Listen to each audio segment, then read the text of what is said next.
भजन सङ्ग्रह 16 अध्याय हामी विशेष गरी 1 र 2 पदबाट हामी हेर्नेछौँ। भजन सङ्ग्रह 16 को 1 र 2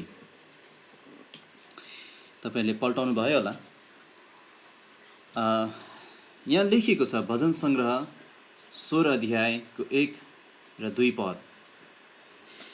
हे परमेश्वर, मेरो रक्षा गर्नुहोस्, किनकि तपाईमाथि नै म भरोसा राख्दछु। हे मेरो प्राण, तैँले परमप्रभुलाई भनेको छस्, तपाईँ मेरा प्रभु हुनुहुन्छ। मेरो भलाइ तपाईमा बाहेक अरू कहीँ छैन। भजन सङ्ग्रह यो 16 अध्यायमा चाहिँ 11वटा पदहरू छन् अनि यो 11वटै पदहरूलाई हामीले हेरिरहेका छैनौँ। अहिले 1 र 2 पद मात्रै हेरिरहेछौँ। यो भजन सङ्ग्रह 16 अध्यायलाई चाहिँ दाउदको मिक्ताम भनेको छ। तपाईँको बाइबलको त्यो खण्डको माथि शीर्षकमा हेर्नुभयो भने दाउदको मिक्ताम। अब मिक्ताम भनेको के हो हामीलाई थाहा छैन, कविता हो भनेर भनिन्छ अनि यसको ठ्याक्कै अर्थ के हामीलाई थाहा छैन। तर जे होस्, यो परमेश्वरको पवित्र शास्त्रको एउटा खण्ड भएकोले हाम्रो लागि एउटा महत्त्वपूर्ण शिक्षा यहाँ बोकेको छ। अनि यहाँ यो खण्डबाट तपाईहरूलाई एउटा विषयमा म सिकाउन चाहन्छु आज। समस्याहरूको समयमा परमप्रभुबाटको आशा भन्ने विषयमा। समस्याहरूको समयमा परमप्रभुबाटको आशा। अनि यो 1 र 2 पदबाट 3वटा कुराहरू हामी आज मनन गर्नेछौँ। पहिलो कुरा हामी हेर्नेछौँ यहाँ भजन लेखकको सहायताको निम्ति पुकार। सहायताको निम्ति भजन लेखकको पुकार। त्यसरी छोटकरी भनौँ, सहायताको निम्ति पुकार। दोस्रो हामी हेर्नेछौँ तिनको वा भजन लेखकको शरणस्थान। अनि तेस्रो हामी हेर्नेछौँ भजन लेखकको आशाको स्रोत।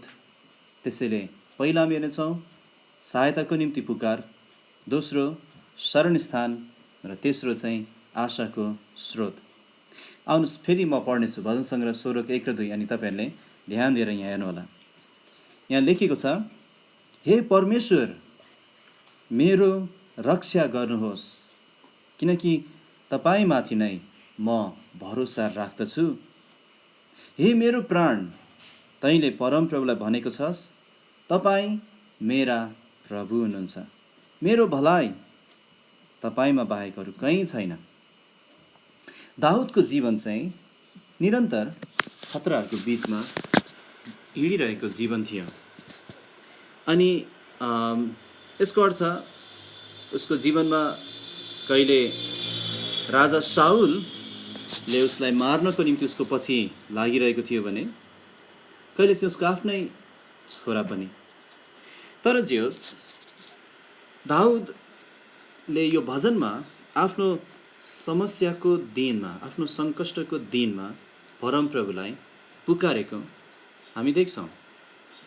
अनि विशेष गरी यो भजनलाई चाहिँ मसीही भजन पनि भन्ने गरिन्छ।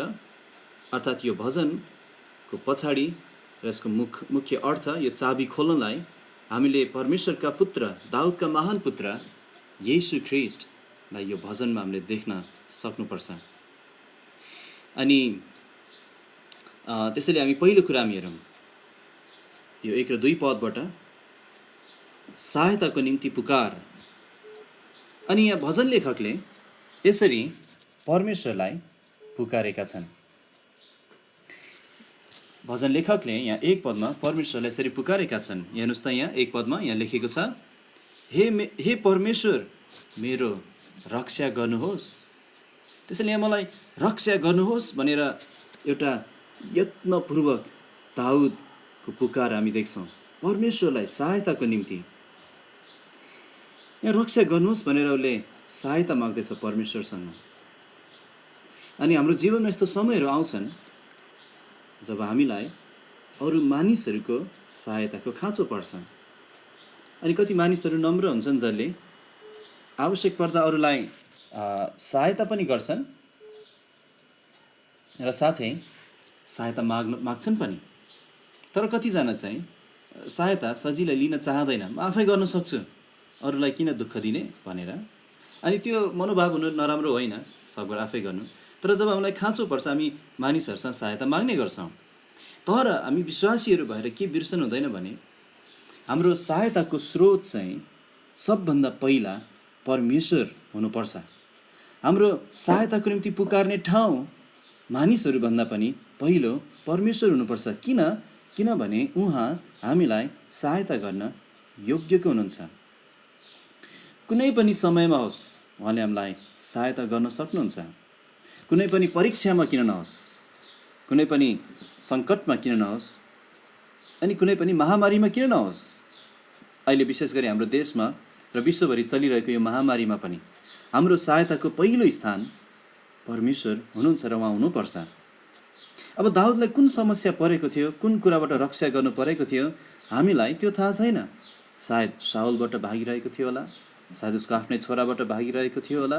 तर जुनसुकै परिस्थिति र जुनसुकै अवस्था भए पनि उसलाई सहायता चाहिएको थियो र दाउदलाई थाहा थियो मैले पहिला चाहिँ कस कहाँ जाने सहायताको निम्ति, कसलाई पुकार्ने।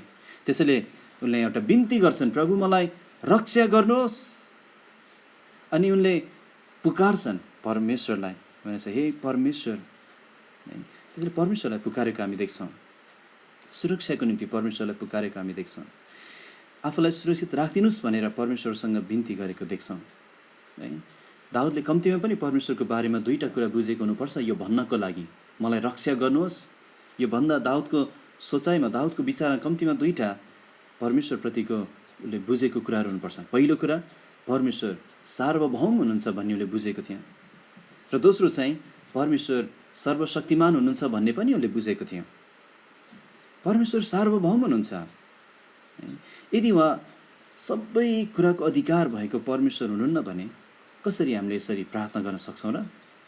दाउदले बुझेको थियो परमेश्वर सबै कुराको अधिकारी हुनुहुन्छ, सार्वभौम हुनुहुन्छ है। अनि हामी प्रभु येशूमा विश्वास गर्ने व्यक्तिहरू भएको हुनाले हामीले यहाँ ठुलो सान्त्वना पाउँछौँ यो जानेर कि परमेश्वर हुनुहुन्छ जसले सबै ठाउँमा राज्य गर्नुभएको छ सारा संसारमा। अनि हाम्रो जिम्मेवारी भनेको चाहिँ आफैलाई परमेश्वरको हातमा सुम्पिएर उहाँको सर्वोच्च इच्छामा हामी झुक्न सिक्नुपर्छ। उहाँको इच्छा मुनि उहाँ सार्वभौम हुनुहुन्छ, साथै उहाँ सर्वशक्तिमान पनि हुनुहुन्छ। दाउदले हे परमेश्वर मेरो रक्षा गर्नुहोस् भनेर प्रार्थना गर्दाखेरि उनले यो बुझेको थियो कि परमेश्वर सहायता गर्न शक्तिशाली हुनुहुन्छ, उहाँ योग्य हुनुहुन्छ। सर्वशक्तिमान परमेश्वर, सबै सामर्थ्य, सबै शक्ति, असीमित शक्ति उहाँसँग छ। हामी पापमा मरेकोहरूलाई येशू ख्रीष्टले क्रुसमा मूल्य तिर्नु भएर हामी पापमा मरेकाहरूलाई उहाँले नयाँ जीवन दिनुभयो, जिउँदो बनाउनु भयो भने के उहाँसँग हामीलाई सुरक्षा दिने सामर्थ्य छैन होला र? है, यदि परमेश्वरसँग नै सामर्थ्य छैन, उहाँ शक्तिमान हुनुहुन्न भने अरू कोहीसँग पनि सामर्थ्य छैन। अनि यदि परमेश्वर सर्वशक्तिमान हुनुहुन्छ भने हामीले जुनसुकै कुरा पनि उहाँ कहाँ ल्याउन सक्छौँ निर्धक्क भएर, किनभने उहाँ योग्य हुनुहुन्छ, उहाँ सर्वशक्तिमान हुनुहुन्छ। त्यसैले 8 पदमा एकचोटि यो 16 अध्यायको 8 पदमा विचार गर्नुहोस् त। दाउदले के भन्छ भने मैले परमप्रभुलाई सधैँ आफ्नो सामु राखेको छु, उहाँ मेरो दाहिने हातपट्टि हुनुहुन्छ, यसैले म के गर्दिनँ भनेको छ प्रियहरू, ढगमगाउने छैन भनेको छ। त्यसैले हामी ढगमगाउनु पर्दैन। उहाँ सर्वशक्तिमान हुनुहुन्छ, उहाँको असीमित सामर्थ्य छ। अनि उहाँको सामर्थ्य हातमा, उहाँको भलो हातमा हामी सदाका निम्ति सुरक्षित छौँ। अनि यो संसारमा अहिले जे भइरहेछ, यो महामारी कोरोना, कोभिड-19 पनि भन्छ यसलाई, यो सबै महामारी माथि पनि उहाँको पुरा अधिकार छ। मानिसहरू त आत्तिरहेछ, यताउता कुदिरहेछ, कोही घरमै बसिरहेछ, अनि उनीहरू आत्तिरहेको छ। सरकारहरू आत्तिएको छ। हाम्रो देशको शासकहरू, इटाली जस्तो देश जहाँ मेडिकलहरूमा सबभन्दा सर्वोत्तम मेडिकल सुविधामा 2 नम्बरमा पर्ने देश पनि धेरै आत्तिएको छ। तर हामी निश्चित हुन सक्छौँ परमेश्वर आत्तिनु भएको छैन। परमेश्वर अलिकति पनि हल्लिनु भएको छैन, अलिकति पनि डगमगाउनु भएको छैन। अनि हाम्रो आफ्नो जिम्मेवारी पनि छ, उहाँ सबै अधिकार छ भनेर हामी बेहोसियार भएर भिडभाडमा जाने हामी गऱ्यौँ भने उहाँलाई परीक्षा गरेको जस्तो मात्रै हो। त्यो हाम्रो आफ्नो जिम्मेवारी छ जुन हामीलाई भन्नुभएको छ हाम्रो सरकारले त्यसरी गर्नलाई। तर हामीले के बिर्सनु हुँदैन भने यो सारा संसारमाथि राज्य गर्नुहुने र सुरक्षाको सामर्थ्य राख्नुहुने परमेश्वर हुनुहुन्छ है। अनि त्यसैले हामीलाई निरन्तर उहाँको वास्ता, उहाँको सामर्थ्यको खाँचो पर्छ। अनि प्रभुलाई धन्यवाद होस्, हामीसँग छ उहाँको सामर्थ्य, उहाँको वास्ता। हामी उहाँका खर्कका भेडाहरू हौँ, हामी उहाँका जनहरू हौँ। कुन चाहिँ गोठालोले आफ्नो भेडाहरूको वास्ता गर्दैन र? यदि ऊ ज्यामी होइन भने कुन चाहिँ गोठालोले गर्दैन र? त्यसैले हामी उहाँका जाउँ, उहाँसँग सहायता मागौँ, जसरी यो भजनको लेखक दाउदले सहायता मागे है। हाम्रो भरोसा उहाँमाथि राखौँ, मानिसहरूमा होइन। अनि दोस्रो कुरा पनि हामी हेरौँ, दाउदको शरणस्थान 16 अध्यायको 1 पदको दोस्रो खण्डमा दाउदले यसरी भन्छन् है, कारण बताइरहेछ। उसले भन्दछ, हे परमेश्वर मेरो रक्षा गर्नुहोस्। किन प्रभु? उसले भन्छ, किनकि तपाईँमाथि नै म भरोसा राख्दछु। उसले यसरी भन्छ, तपाईँमाथि नै म भरोसा राख्दछु। अनि यो भरोसा भन्ने शब्द चाहिँ यहाँ भने चाहिँ भरोसा पर्नु, भर पर्नु। तर यसलाई चाहिँ बाइबलको भजन सङ्ग्रहकै पुस्तकको 57को 1 पदमा शरणस्थान भनेर पनि अनुवाद गरिएको छ। त्यसैले यो दोस्रो बुँदा मैले यही राख्न खोजेको, दाउदको शरणस्थान। दाउदले परमेश्वरलाई आफ्नो शरणस्थान बनाए। यसरी भन्न सक्छौँ, दाउदले भन्दैछन्, किनकि तपाईँमा नै म शरण पर्छु, तपाईँमाथि नै म शरण पर्छु, त्यसरी भन्दैछ। अनि हामी पनि दाउद जस्तै परमेश्वरको शरणमा हामी शरण पर्दछौँ, उहाँमा हामी भरोसा पर्दछौँ। किनभने उहाँ चाहिँ ती सबैका प्रभु हुनुहुन्छ जो उहाँको पुत्रको बहुमूल्य रगतले किनिएका छन्। त्यसैले हामी निरन्तर उहाँको शरण, उहाँमा भरोसा हामीले राख्नुपर्छ। परमेश्वर हाम्रो शरणस्थान, हिजकियाले त्यसरी नै भने भजन सङ्ग्रह 46 मा, परमेश्वर हाम्रो शरणस्थान र बल, सङ्कटहरूमा तुरुन्तै पाइने सहायता हुनुहुन्छ। यो शरणस्थान भनेको के हो नि? शरण लिनु भनेको के हो? भरोसा गर्नु भनेको के हो? शरणस्थान भनेको चाहिँ सुरक्षाको स्थान भनेको, त्यो ठाउँ जहाँ हामी सुरक्षित रहन जान सक्छौँ। पुरानो नियममा हामीले अध्ययन गर्ने हो भने परमेश्वरले 6 वटा सहरहरू बनाउन लाउनु भएको थियो, जसलाई चाहिँ शरण नगरहरू भनिन्छ।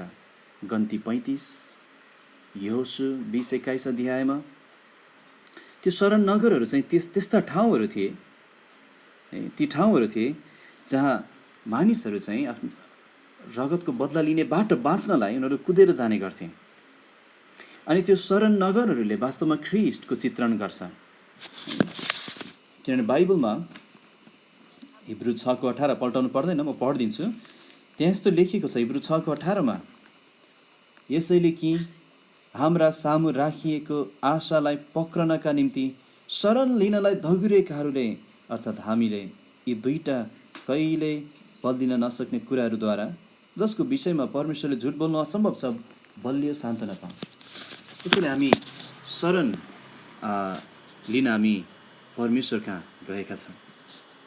अनि ख्रिस्ट नै हाम्रो शरणस्थान हुनुहुन्छ। हामी ख्रिस्ट कहाँ जान्छौँ शरण लिनलाई, किनभने ख्रिस्टले हाम्रो पापहरूको मूल्य तिर्दिनु भयो। हामी ख्रिस्ट कहाँ जान्छौँ शरण लिनलाई, किनभने ख्रिस्ट हाम्रो सट्टामा क्रुसमा मर्नु भएर तेस्रो दिनमा उहाँ जिउँदो हुनुभयो। अनि ख्रिस्टमा हामी शरण लिन सक्छौँ, किनभने परमेश्वरले हामीलाई उही प्रियमा ग्रहण योग्य तुल्याउनु भएको छ। ख्रिस्टभित्र हामीलाई राख्नु भएको छ है। अनि त्यसैले हामीले शरण लिनलाई, भरोसा गर्नलाई एउटा ठाउँ त्यहाँ राखिएको छ। त्यो चाहिँ हो हाम्रो मुक्तिदाता प्रभु येशू ख्रिस्ट। उहाँ नै हाम्रो बलियो किल्ला हुनुहुन्छ है। अनि उहाँले भन्नुहुन्छ, म संसारको अन्तसम्म नै तिमीहरूको साथमा छु, म तिमीलाई कहिले छोड्ने छैन, कहिले कदापि त्याग्ने छैन। अनि त्यसैले उहाँ हाम्रो बलियो भरोसा हुनुहुन्छ, बलियो शरण स्थान हुनुहुन्छ है। एउटा कुरा हामीले बिर्सनु हुँदैन यो भन्दाखेरि, परमेश्वरले जहिले पनि हामीलाई 100मा 100 नै हामीलाई सुरक्षा दिनुहुन्छ भनेर हामीले सोच्नु हुँदैन हो। उहाँले हामीलाई समस्याहरूमा पर्न दिनुहुन्छ उहाँको सार्वभौम योजना र इच्छा अनुसार। उहाँले हामीलाई बिरामी हुन दिन सक्नुहुन्छ उहाँको आफ्नै इच्छा अनुसार। तरै पनि त्यो बिरामी अवस्थामा पनि उहाँले हामीलाई कहिले छोड्दिन भन्नुभएको छ है। हामीलाई सङ्क्रमण हुन दिनु होला प्रभुले, थाहा छैन हामीलाई, तैपनि त्यो सङ्क्रमणमा पनि उहाँले हामीलाई कहिले पनि छोड्दिन भन्नुभएको छ। उहाँ योग्य हुनुहुन्छ, उहाँ पर्याप्त हुनुहुन्छ अनि उहाँ भलो हुनुहुन्छ है। तेस्रो कुरा हेरेर हामी तेस्रो कुरा हेर्नेछौँ अब 2 पदमा, आशाको स्रोत, दाउदको आशाको स्रोत। 2 पदलाई फेरि म पढ्नेछु। 2 पद हेर्नुहोस् त, त्यहाँ लेखेको छ, हे मेरो प्राण, तैँले परम प्रभुलाई भनेको छस्, तपाईँ मेरा प्रभु हुनुहुन्छ, मेरो भलाइ तपाईँमा बाहेक अरू कहीँ छैन। त्यसैले दाउदले आफ्नो आशाको स्रोत यहाँ देखाइरहेको छ। पहिला चाहिँ उसले आफ्नो विश्वासको स्वीकार गर्छ यहाँ, अनि त्यसपछि उसले आफ्नो आशाको स्वीकार गर्छ। विश्वासको स्वीकार कसरी गर्छ भने, दाउदले यहाँ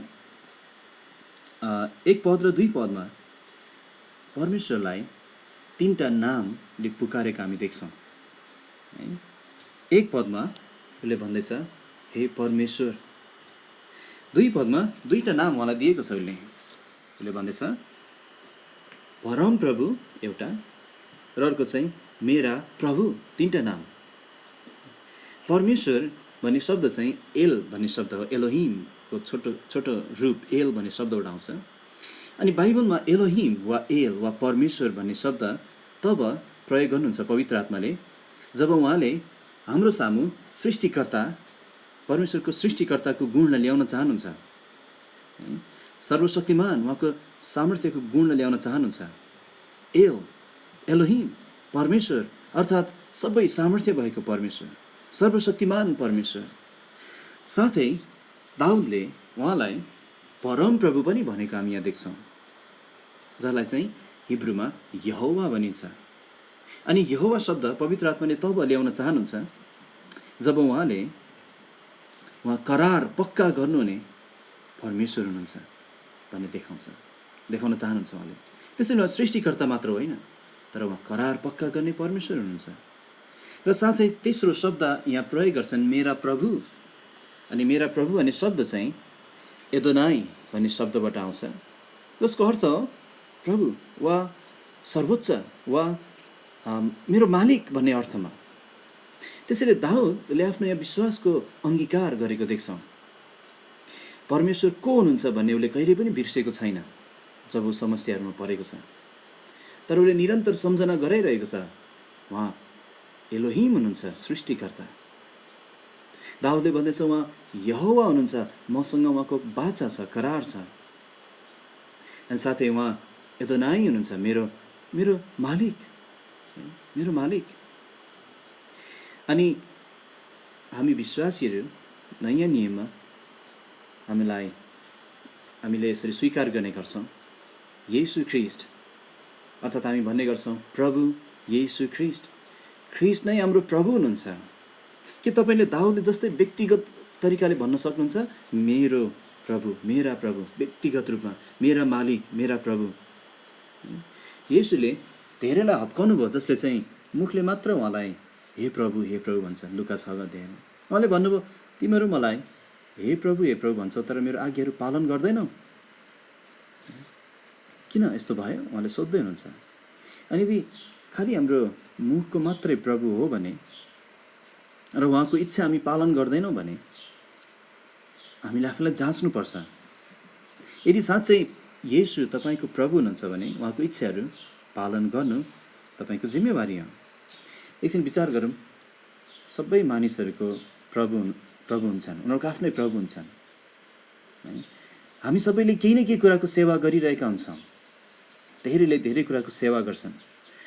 आफूलाई जाँच्नुहोस् प्रियहरू, तपाईँको प्रभु चाहिँ कुन चिज हो? धेरैको प्रभु चाहिँ लागु औषध हुन्छन्, उनीहरूले लागु औषधको सेवा गरिरहेका हुन्छन्। धेरैको प्रभु चाहिँ उनीहरूको आफ्नै मनोरञ्जनहरू हुन्छन्।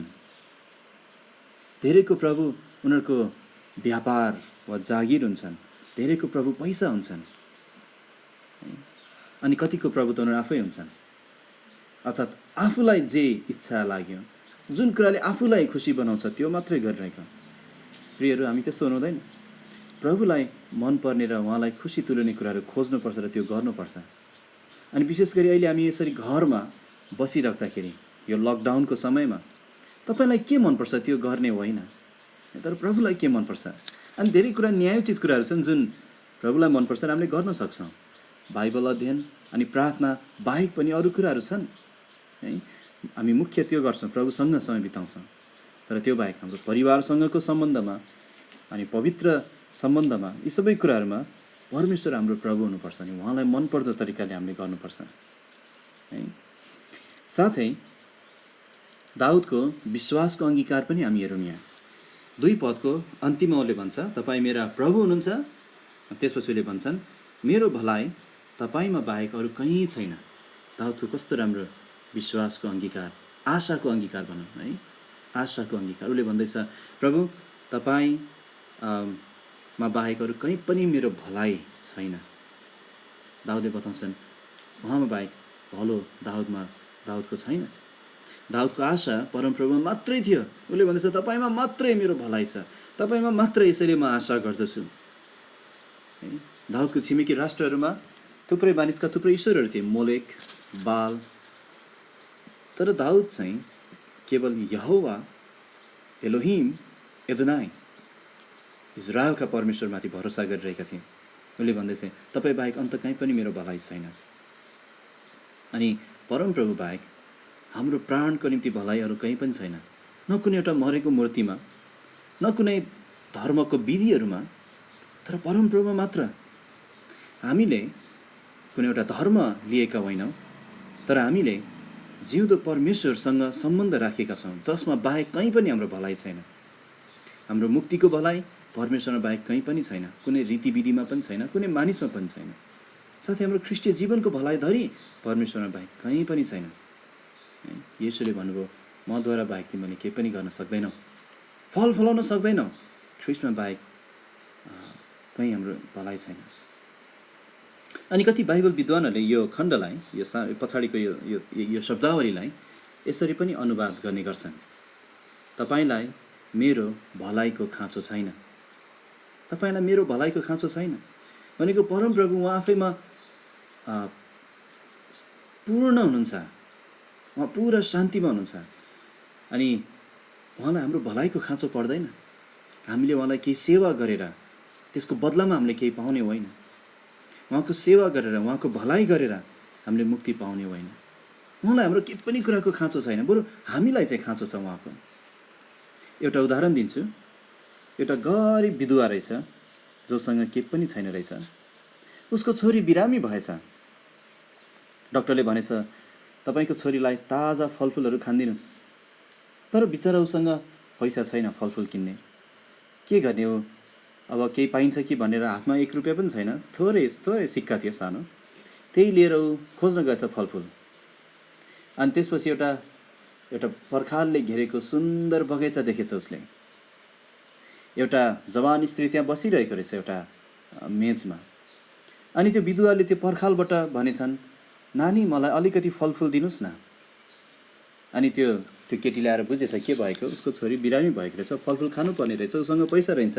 दयाले भरिएछ नि त्यो जवान स्त्रीले चाहिँ त्यो विधुवालाई ल्याएर फलफुल दिएछ, प्रशस्त, लानुहोस्, टन्नै लानुहोस्। अनि त्यो विधुवाले चाहिँ आफूसँग भएको थोरै रकम तिर्न खोजेछ। अनि त्यसपछि त्यो जवान स्त्रीले के भनेछ भने, मेरो बुबा अत्यन्तै धनी हुनुहुन्छ, एकदम धनी हुनुहुन्छ, उहाँलाई तपाईँको यो पैसाको खाँचो पर्दैन। उहाँ एकदम धनी हुन्छ तर तपाईँ एकदम गरिब हुनुहुन्छ, यो तपाईँलाई नै खाँचो पर्छ, तपाईँको भलाइको हामीलाई खाँचो छैन। अनि परमेश्वर पनि अनुग्रह गर्नमा असाध्यै धनी हुनुहुन्छ, अनुग्रहमा धनी हुनुहुन्छ, आशिषहरूमा धनी हुनुहुन्छ। अनि अनन्तदेखि अनन्तसम्म राज गर्ने परमेश्वर हुनुहुन्छ। अनि हाम्रो भलाइको खाँचो छैन उहाँलाई।